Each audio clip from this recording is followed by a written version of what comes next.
Gach blian tagan arneal na Meán Ceilteach as Éireann, as Alpa, as an Bhratan Bhog, as Corn na Bretagne, agus as an Bhretáin le Chéile, ag Féile na Meán Ceilteach, agus am léana tá seach tarlainn seo in dhearc an trá.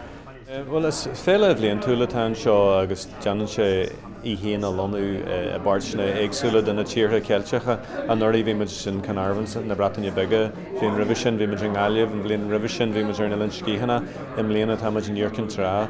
Agus go bunasach is teach le chéile de locht telefíse, locht na Meán Ceilteach, le cursaí a Fhéile, le bheith gréasanú le chéile, le dúiseanna a bhronúir le chéile, agus le aitheantas a thuirt don obair Dúntaach a teag tarlú in sna tíortha sin. Tugann sé seans do na léireóirí agus do na craoltóirí hecht le chéile agus castal na chéile agus labhairt faoin gnó.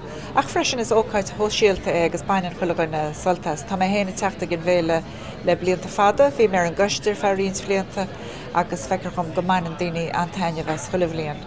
Ní amháin go mbíonn daoine le go leor taithí in san arneal ag freastal ar an ngeile, ach churann séisiún éagsala thar an trí lá, ólas agus cóirle ar fáil défa sin ag tá tosnú amach ins na Meán Chomarsaide Chomáid.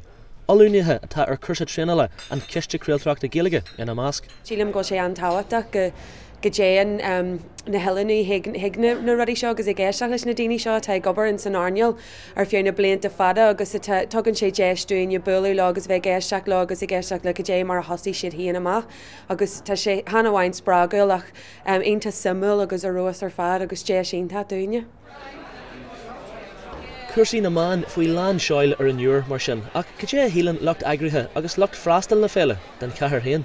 Aitíntaach dhearc an trá le Féile a bheith lonithe intín ar stairde an seo tá an Gaeilge le feiceil thart ar an áid agus tá pobalínta cultartha an seo, so háitin sé go mór liomsa go páirsinta agus leis na buil eile bhí an seo tásúla gom.